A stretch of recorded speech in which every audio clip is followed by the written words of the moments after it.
Chapter 2 we will start today process management. Process मैंने बताया था कि प्रोसेस क्या होता है, व्हाट इज ए प्रोसेस।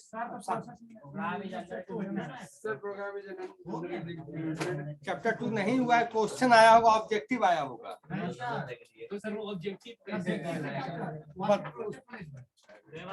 तो उसको डिटेल में बताएंगे ना। प्रोसेस मैनेजमेंट जो आप अभी तक पढ़े वो थ्योरेटिकल पार्ट पढ़े, अब क्या होगा, न्यूमेरिकल शुरू हो जाएगा 2-3 क्लास के बाद। जो ऑपरेटिंग सिस्टम जो प्रॉब्लम को सॉल्व कैसे करता है, तो प्रोसेस मैनेजमेंट जो आप पढ़े that is part, theoretical part. तो प्रोसेस क्या होता है, अगर आपसे कोई पूछा है व्हाट इज ए प्रोसेस,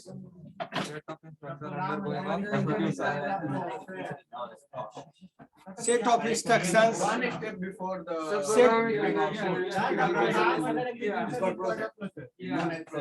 एक एक करके बोलो ना। Set of instructions, set of instruction. उधर से क्या बोलते हो जी, तुम्हें तभी नहीं क्लास में क्या बोलते हो। सेट ऑफ इंस्ट्रक्शंस, सुन लो पहले। सेट ऑफ इंस्ट्रक्शंस प्रोसेस कहलाता है। सेट ऑफ कमांड्स को भी हम प्रोसेस कह सकते हैं।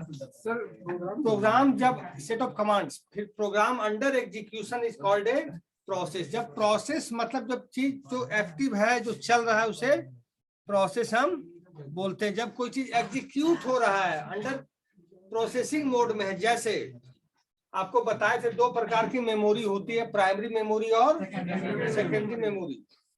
सेकेंडरी मेमोरी क्या करता है, परमानेंटली स्टोरेज करता है डेटा। क्या डेटा हो, ग्राफिक्स हो, कोई सॉफ्टवेयर हो, कोई भी टेक्स्ट फाइल्स हो, कोई भी किसी टाइप का जो फाइल्स है जो हम उसको सेव करते हैं, तो कहाँ रहता है, secondary memory. Processing secondary memory में नहीं होता है।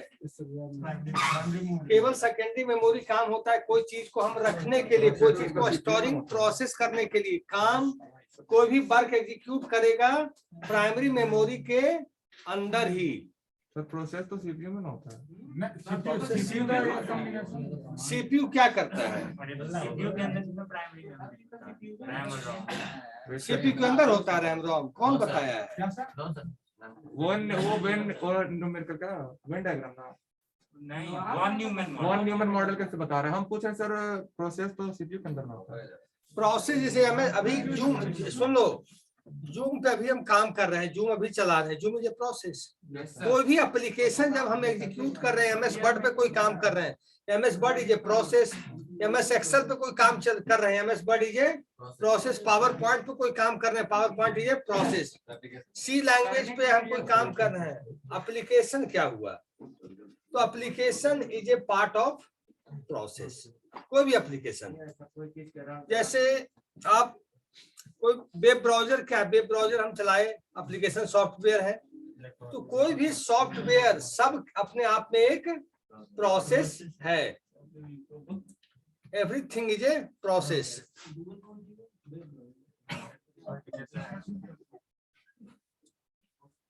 हाँ, तो प्रोसेस क्या हुआ, प्रोसेस का स्टेप आगे पढ़ेंगे। प्रोसेस होता क्या है कि प्रोसेस को बनाया जाता है, क्रिएट की। जैसे एमएस वर्ड पे कुछ आप बना रहे हो, एमएस वर्ड पे आप कुछ टाइप कर रहे हो, कुछ रिज्यूम बना रहे हो, कुछ बायोडेटा बना रहे हो, तो उसको सेव हम लोग करते हैं ना। क्यों सेव करते हैं, आगे परमानेंटली स्टोरेज हो जाए, एडिट, डिलीट, ड्रॉप, जो भी ऑपरेशन आप परफॉर्म कर सकें। तो अब सुनो, प्रोसेस लिखो।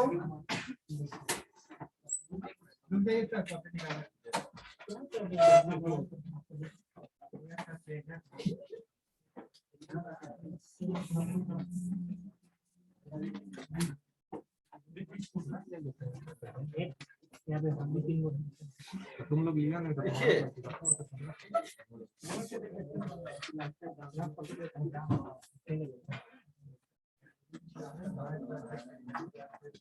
क्रॉस लिखो, लिखो process.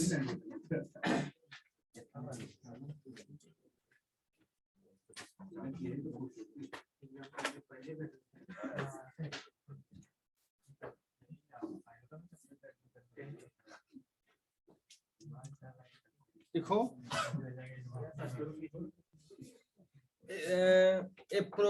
process is a program. Process is a program under execution. Process is a program under execution. EXECUTION. A process is a program under execution. तो अब सुनो, अंडर एग्जीक्यूशन और आफ्टर एग्जीक्यूशन में क्या अंतर समझते हैं आप लोग? What is difference between under execution and after execution? Output finalize हो चुका है after process.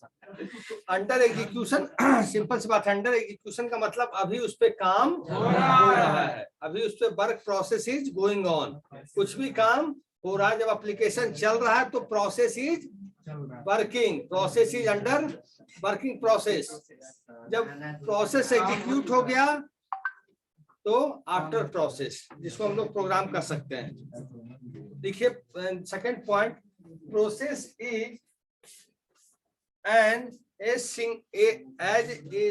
Process is an asynchronous activity. Process is an asynchronous activity. ASYNCHRONOUS.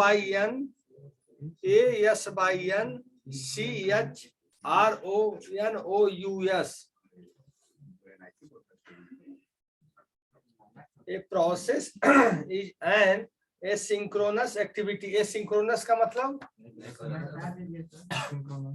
Synchronous का मतलब होता है क्रमबद्ध, क्रमबद्ध।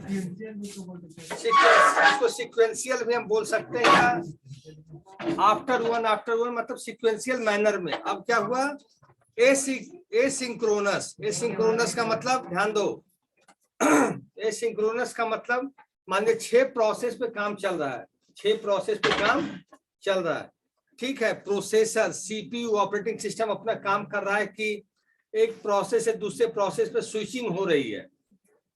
लेकिन कभी कभी ऐसा स्थिति होता है कि MS Word, Excel, PowerPoint 3 खुला हुआ है, हमें अचानक आता है कि एमएस वर्ड पे हम जल्दी मूव करते हैं, तो उस विंडो को हम हिट कर देते हैं।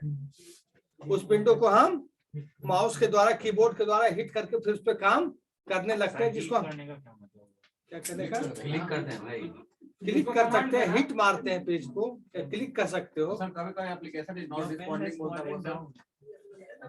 नॉट रिस्पोंडिंग बोलता है, कभी-कभी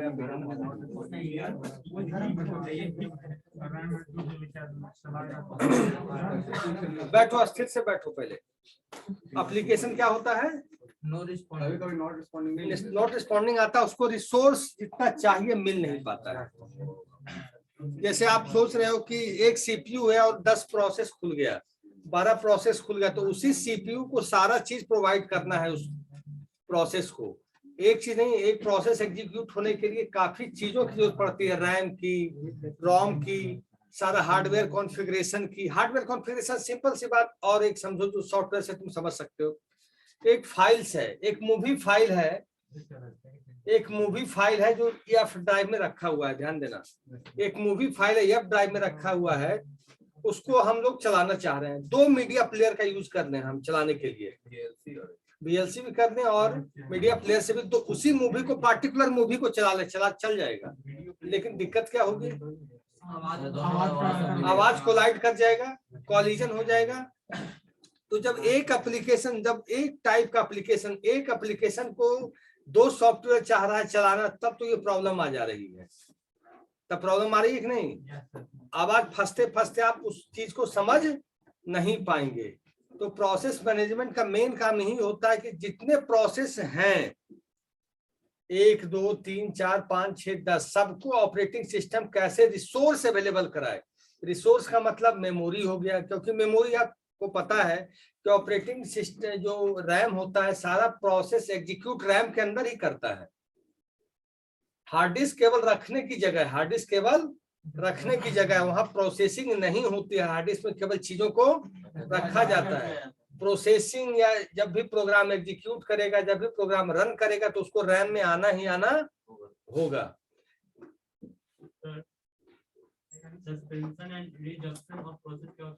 आ रहे उसी पे आएंगे अभी।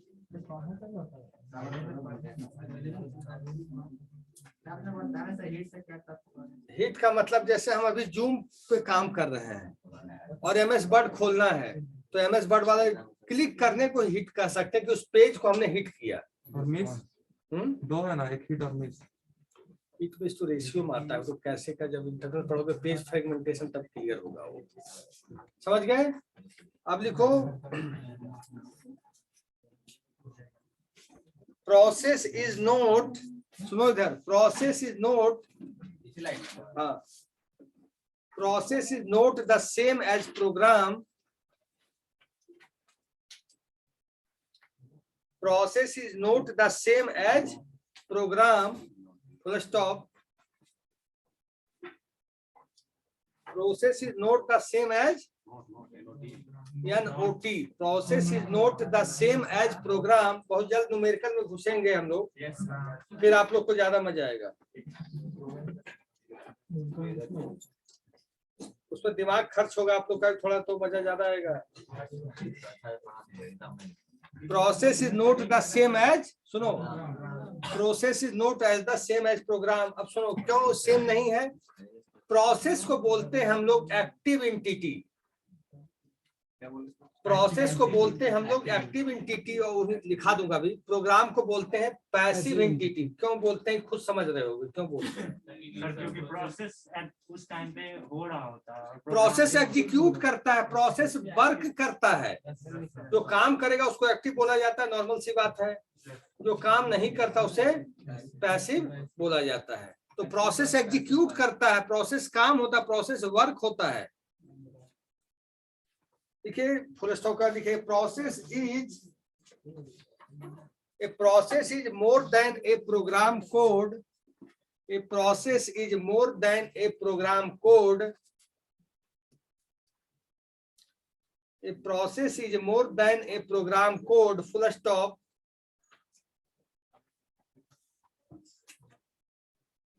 A process is an active entity. A process is an active entity, whereas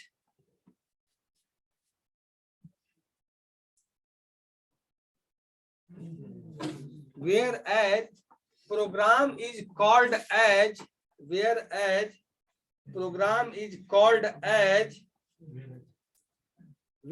program is called as passive entity, whereas program is called as passive entity।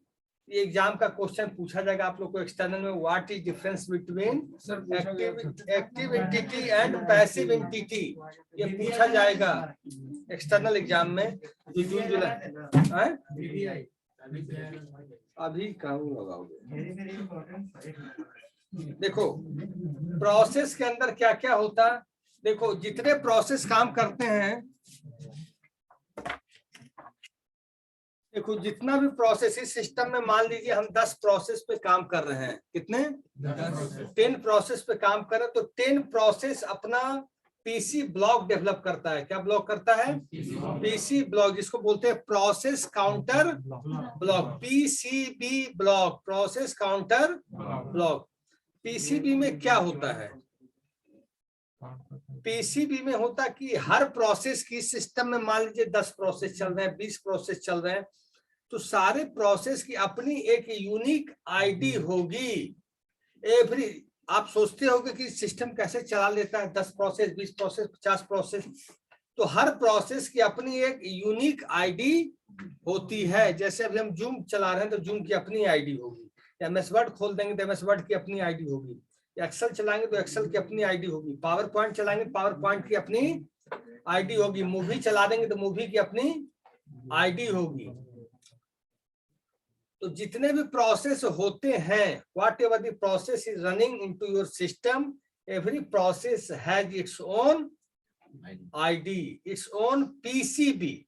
ये बोलना ज्यादा सही रहेगा कि every process has its own PCB in computer system. Process control block, process control block होता है system के अंदर हर प्रोसेस का। उससे क्या होता है कि प्रोसेस पीसीबी का फायदा क्या हुआ? Control block, process control block का फायदा क्या होता है? मान लीजिए सिस्टम हैंग कर रहा है, कभी कभी आप देखे होंगे कि आपका सिस्टम हैंग कर रहा है, या कोई काम आप कर रहे हैं, कोई बड़ा एप्लीकेशन आप चला रहे हैं और छोटे छोटे एप्लीकेशन खुल गए हैं, इसके चलते वो बड़ा एप्लीकेशन जल्दी काम नहीं कर रहा है, तो आप जाके क्या करते हैं, अल्ट कंट्रोल डिलीट करते हैं तो टास्क मैनेजर खुलता होगा। अल्ट कंट्रोल डिलीट कीवर्ड आप दबाइएगा सिस्टम का तो टास्क मैनेजर भी ओपन।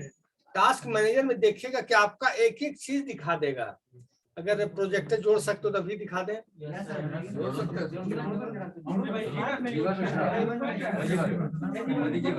नहीं, टाइम बर्बाद नहीं करो, जोड़ो जल्दी।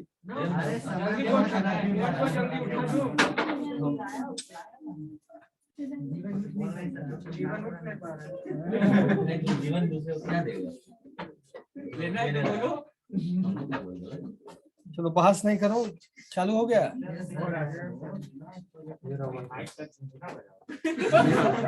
ये चल रहा है, network work in progress.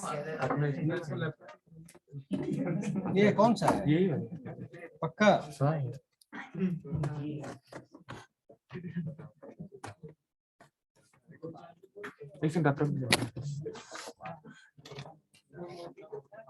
Recording चलते रहती है, थोड़ा सा बातों पे नियंत्रण रखो।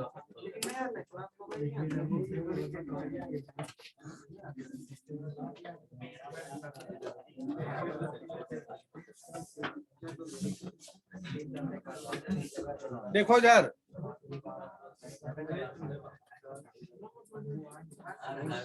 ये देखो इधर है।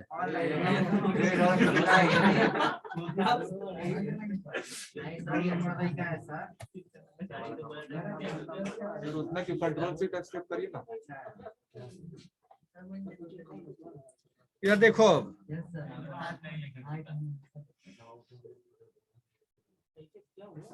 देखिए टास्क मैनेजर में देख रहे हो।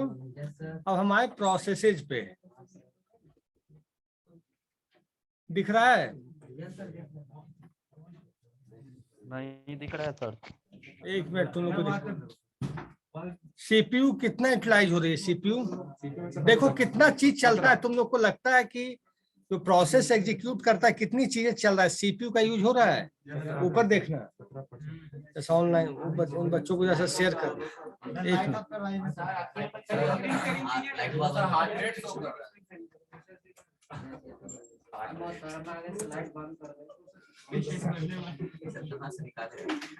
सुनो, अब क्या क्या यूज हो रहा है देखो। सीपीयू का कितना % यूज हो रहा है, ऊपर दिख जाएगा। सीपीयू का कितना % है, मतलब आप सीपीयू का 100% यूज नहीं ले पा रहे हैं सिस्टम में। एक गीगाहर्ट्ज, शांत हो जाओ। गीगाहर्ट्ज। सर ये मेमोरी क्या दिखा रहा है? मेमोरी आपकी रैम। मेमोरी मतलब जब मेमोरी का कंसेप्ट आ जाए तो उसको बोलते हैं रैम। तो इस सिस्टम में 8 GB रैम है। कितना यूज हो रहा है? 68%। क्योंकि 68% केवल जूम नहीं ले लेगा, कौन ले रहा है इसके साथ? ऑपरेटिंग सिस्टम, टोटल प्रोसेस आ रहा, बैकग्राउंड प्रोसेस टोटल ले रहा है। जीपीयू 0 वो में तो 0 ही रहता है। 10 पर है। सर इंटरनेट क्या है सर? इथरनेट, ये कार्ड जो इंटरनेट जिससे चल रहा है दैट इज कॉल्ड इथरनेट। ये जो वायर जिस वाईफाई इंटरनेट नहीं होता, वाईफाई अनदर थिंग। उसमें सर क्या है? उसमें जो दिखेगा है रिसोर्स दिख जाएगा, जो भी है वाईफाई दिखेगा और क्या। वो डिस्क में और ये सब वाईफाई स्टोरेज वाईफाई डायरेक्शन वो उसके लिए वाईफाई के लिए, वाईफाई के वो वाईफाई इंटरनेट का दूसरा है, वाईफाई का दूसरा है। जीपीयू 1 जीपीयू क्या होता है? Graphic processing unit. Graphic. GPU का कोई यूज हो नहीं रहा है तो क्या आएगा? गेमिंग के लिए जीरो यूज हो रहा है। कहां पे ड्राइवर नहीं होगा, ड्राइवर्स नहीं होगा। तो ये सब आप समझ लो। इधर ध्यान दो, इधर ध्यान देना। आप जानते हैं आप देखो प्रोसेसेज पे आ जाओ। जो प्रोसेस आप देखोगे कि सारे प्रोसेस तो है बैकग्राउंड प्रोसेस, लेकिन कितना यूज कर रहे हैं देखो सब लोग।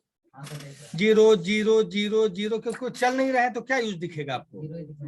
और आप देखें जूम चल रहा है, जूम मीटिंग 32 कितना ले रहा है, 16% ले रहा है। अब ये हर प्रोसेस की इंफॉर्मेशन, ये प्रोसेस का पीसीबी है, इसी को बोलते हैं प्रोसेस कंट्रोल ब्लॉक। हर प्रोसेस, जितना प्रोसेस का आपका सब कुछ जानना कि प्रोसेस कितनी मेमोरी ले रहा है, कितना हार्ड डिस्क यूज कर रहा है, कितना नेटवर्क यूज कर रहा है, कितना जीपीयू यूज कर रहा है, एक एक चीज आपको मेंशन हो जाएगा। पावर कौन कितना ले रहा है, पावर जूम मीटिंग का जो पावर लेस है बहुत लो पे चलता है जूम, नॉर्मल पावर पे।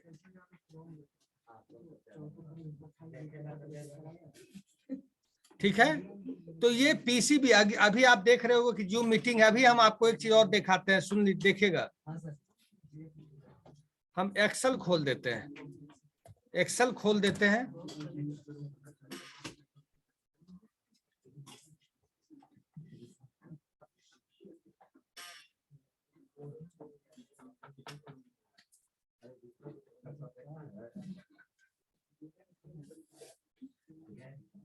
एक्सेल हमने खोल दिया। दूसरा प्रोसेस,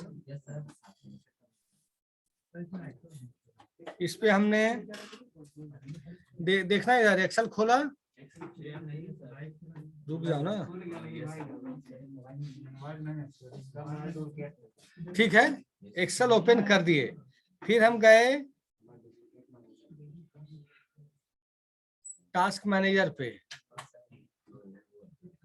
कहाँ गया टास्क मैनेजर, ये। अब एक्सेल ऊपर आ गया, देखो ऊपर, ऊपर सबसे ऊपर एप्लीकेशन देखो, सबसे ऊपर एप्लीकेशन एक्सेल आ गया। तो जितना भी एप्लीकेशन खुलेगा, देखो जूम मीटिंग दिख रहा है, टास्क मैनेजर खुला, वो task manager is also process. Process का समझाने का मतलब मेरा एक ही चीज था, जो चीज भी चल रही है ये प्रोसेस अंडर एग्जीक्यूशन, जो भी काम हो रहा है सारे के सारे प्रोसेस हैं। जो भी टास्क आप एग्जीक्यूट करा रहे हैं, जो भी काम हो रहा है, एवरीथिंग इज ए प्रोसेस। जैसे टास्क मैनेजर हमने ओपन कर रखा है अभी, तो task manager is also a process. Task manager खोले, जूम मीटिंग चल रहा है, Zoom meeting is also a process. Excel अभी जस्ट खोला, एक्सेल भी प्रोसेस में आ गया। तो आप देख सकते हैं एक्सेल कितना 0% ले रहा है, मेमोरी बहुत 33.5 MB ले रहा है। कितना कम ले रहा है, वर्क ही नहीं हो रहा उसका तो लेकर। नहीं, जैसे आपने एक्सेल दिया उस पर 4 एंट्री की, तो एक्सेल तो स्पेस तो लेगा जाकर ना मेमोरी में। मैंने क्या बताया कि जब तक चीजें सेव है, जब तक मैंने एक्सेल को नहीं खोला वो हार्ड डिस्क में सेव है। जैसे ही खोला, जैसे ही हमने उसको एप्लीकेशन को यूज करना शुरू किया, तुरंत वो प्राइमरी मेमोरी में आ गया। तब दिखाता हूं ये लिया, जैसे आपको दिखा देता हूं। ये जैसे एमएस वर्ड अभी नहीं दिख रहा उसमें, एमएस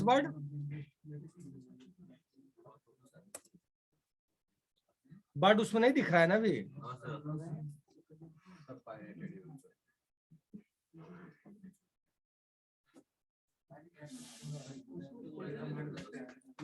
वर्ड आ गया, देख लो इधर।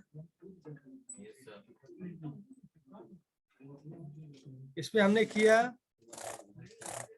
ठीक है, इसको मिनिमाइज किया, एमएस वर्ड खोले हैं, आया एमएस वर्ड। अब देखना एक अंतर, तुम लोग देखना कि एक बातचीत क्यों करते हो भाई, बातचीत से पेट नहीं भरता क्या।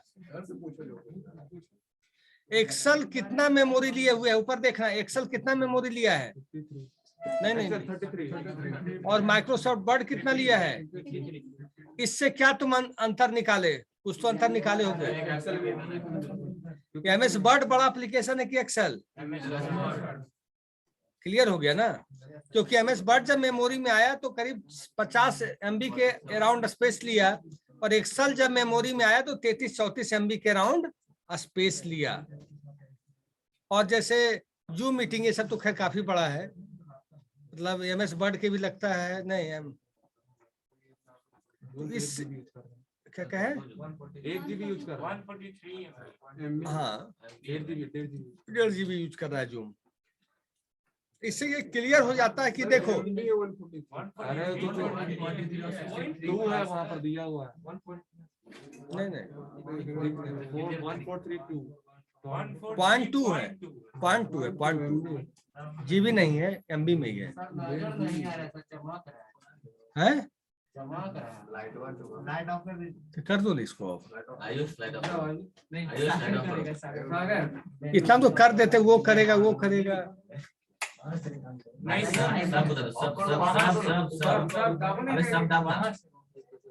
इधर वाला हाँ अब देखो,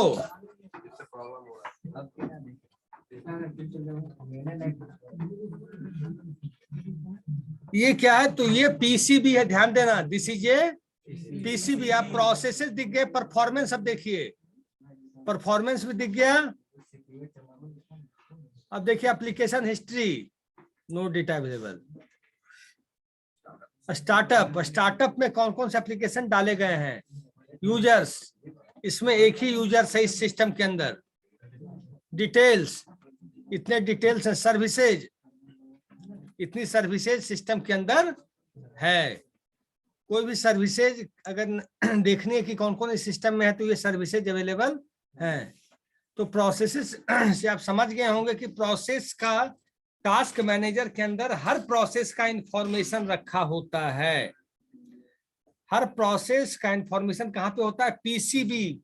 पीसीबी कहाँ पे होता है, सीपीयू में। ऐसे देखने के लिए कंप्यूटर में तो टास्क मैनेजर से ही देख पाएंगे।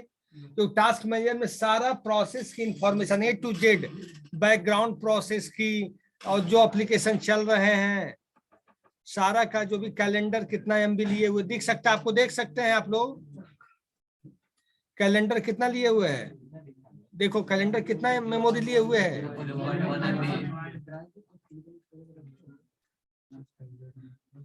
अच्छा एक चीज देख सकते, कैलेंडर यहाँ लिए हुए 0.1 MB। जब हम उसका यूज नहीं कर रहे हैं तब ध्यान देना सारे बच्चे। लेकिन अगर हम कैलेंडर खोलते हैं तो देखते हैं क्या होता है, क्योंकि कैलेंडर अभी कहाँ रखा हुआ है, सेकेंडरी स्टोरेज में। अब हम इसको एक्टिव करते हैं, 0.1 था ना।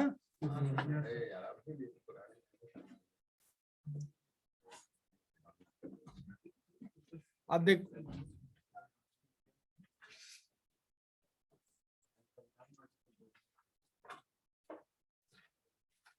कहाँ गया टास्क मैनेजर। अब कितना लिया कैलेंडर, ध्यान देना, सबसे ऊपर, सबसे ऊपर ले लिया ना। तो आप इस चीज से एक चीज और समझ सकते हैं कि जब वो पैसिव एंटिटी बना रहता है, कोई भी एप्लीकेशन, कोई भी प्रोसेस पैसिव बना हुआ है, कैलेंडर जब तक हाँ, जब तक वो प्रोसेस एक्टिव नहीं हुआ। देखो इसमें कितने एक्टिव प्रोसेस है इस एप्लीकेशन के अंदर, कंप्यूटर के अंदर अभी, बाकी क्या है, पैसिव है। बाकी क्या है सब, पैसिव है। एक्टिव हो गए 8। और आपने एक चीज देखा कि जब तक बैकग्राउंड में कैलेंडर पड़ा हुआ था, बैकग्राउंड में था, वो कितना कम स्पेस ले रहा था। लेकिन जैसे ही उसको हमने रैम में लाया, जैसे उसको हमने रैम में लाया कि अब हमें एग्जीक्यूट करना है इस पे। सर जैसे 8 GB रैम का स्टोरेज है, अगर मैं कोई भी एप्लीकेशन 10 GB का अगर एक साथ यूज करूँ तो चलेगा, स्लोली चलेगा ना? हाँ बिल्कुल चलेगा। वहाँ देखो, वहाँ चले, वहाँ वर्चुअल मेमोरी का कंसेप्ट आता है, जो आगे पढ़ाएंगे वहाँ कंसेप्ट आता है वर्चुअल मेमोरी का। बिल्कुल चलेगा एप्लीकेशन, क्यों नहीं चलेगा, but in slow mode, but in slow mode चलेगा। Application will be run, application will be run but in slow manner. ऐसा नहीं कि एप्लीकेशन चलेगा ही नहीं, ऐसा नहीं होगा। अब इसको बंद करें, टास्क क्या कहे, देखो बैकग्राउंड में जब तक एप्लीकेशन है, सुनो जर, बैकग्राउंड में एप्लीकेशन है तो रन थोड़ी कर रहा है उसको। जब हम एक्टिव कर रहे हैं, जब उसको प्रोसेस में बना रहे हैं, मान लीजिए हार्ड डिस्क में कोई मूवी रखी है, कोई सॉफ्टवेयर रखा है, कुछ टेक्स्ट फाइल्स रखी है, थोड़ी रन कर रहा है वो। तो लेगा नहीं, कोई चीज कहीं पे, कोई भी चीज कहीं रहेगा, नहीं सुनो, कोई भी चीज कहीं पे रहेगा, इधर ध्यान दो, कोई भी चीज कहीं पे रहेगा तो वो स्पेस तो लेगा ही। आज कार आपकी खड़ी है, सुन लो, आपकी कार आज खड़ी है गैरेज के अंदर, तो एक लिमिट स्पेस में वो चल रही है, लिमिट स्पेस में रखा है, लेकिन जब वो ऑन वे होगी, ऑन रोड होगी, तो क्या उतने ही गैरेज वाले स्पेस पे क्या एप्लीकेशन वो कार रह पाएगी? सिंपल सी बात है। कार आपका घर के अंदर है तो एक गैरेज में है, एक छोटा सा रूम में है, लेकिन जब हुई कार अगर रोड पे आती, क्या उसी स्पेस में उसका काम हो पाएगा? तो एप्लीकेशन जब तक रखा हुआ है स्टोरेज एरिया में, उस स्थिति में है। जैसे ही वो एक्टिव प्रोसेस हुआ, उसको रन करना है, तो उसका साइज बढ़ा कि नहीं, मेमोरी में कितना जगह लिया वो आपको दिख गया, वो छिपाने की जरूरत नहीं है। और एक आपने ये भी सीखा होगा कि बैकग्राउंड प्रोसेस भी होते, जो भी प्रोसेस है बैकग्राउंड होते, और जो चल रहा है, जो प्रोसेस चल रहा है, जिस प्रोसेस पे हम लोग काम कर रहे हैं, 2000 एक्टिव प्रोसेस, एक्टिव एंटिटी बोल सकते हैं।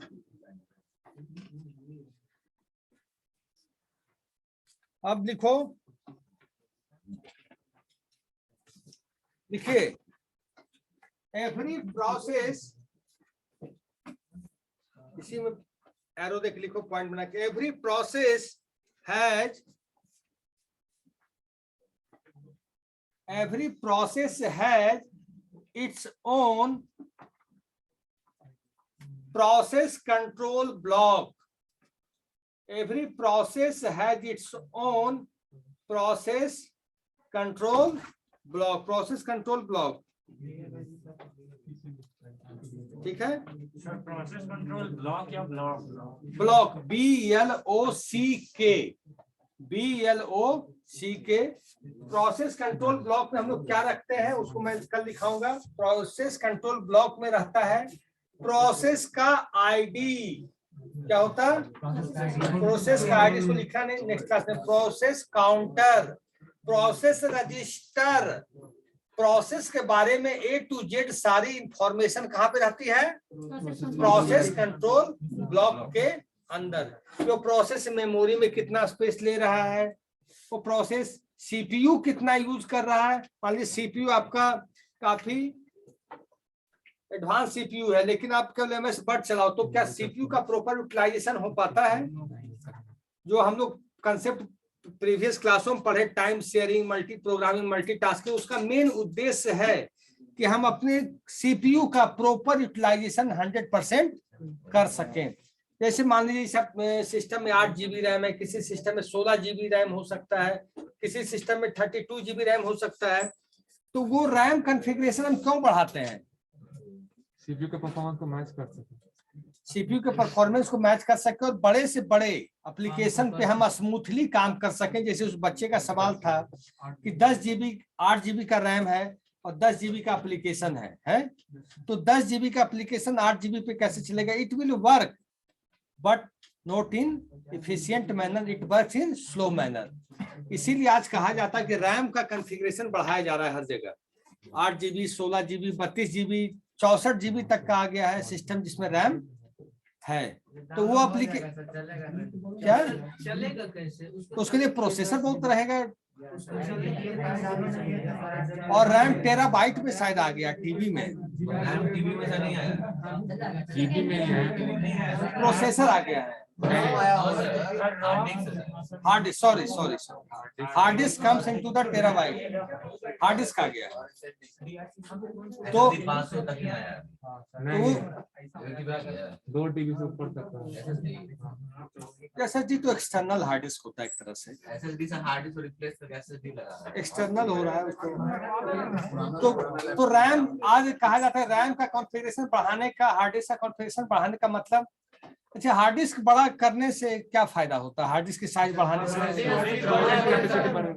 से भी स्पेस बढ़ जाता है। उसके बाद सुन लो, जब सिस्टम हम ऑन करते हैं, फिर जब सिस्टम ऑन करते हैं तो जब फाइल वहां से लोड होता है, ऑपरेटिंग सिस्टम लोड होती है हार्ड डिस्क से लेकर रैम में बूट लोडर के बाद, तो जब हार्ड डिस्क आपका बड़ा रहेगा तो एप्लीकेशन को आने में सहूलियत होती है, एप्लीकेशन को आने में इजीली होता है। जैसे मान लीजिए कोई पाइथन का आप काम कर रहे हैं, आर्टिफिशियल इंटेलिजेंस की कोडिंग कर रहे हैं, रोबोटिक्स की कोडिंग कर रहे हैं, तो जहां कोडिंग में ही वेरिएबल की साइज बड़ी होगी, डेटा टाइप बड़ा होगा, तो वहां तो सब कुछ बड़ा चाहिए ना। फिर आपका एप्लीकेशन ठीक है रैम में बड़ा काम कर लिया, लेकिन जब हार्ड डिस्क में रखने जा रहे हैं तो वहां उसको प्रॉब्लम हो रही है।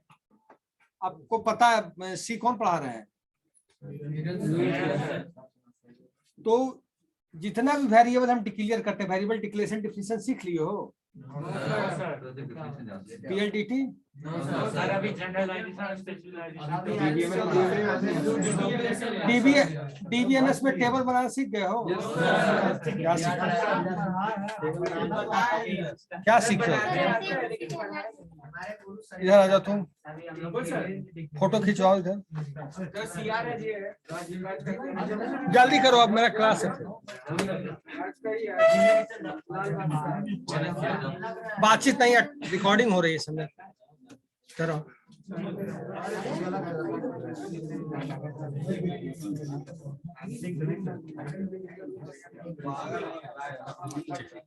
ठीक है ऑनलाइन स्टूडेंट्स, कोई प्रॉब्लम आप लोग को? No sir. ठीक है क्लास आइए सब लोग कल से, sir. नेक्स्ट क्लास से। Okay sir. अब नया साल के बाद सर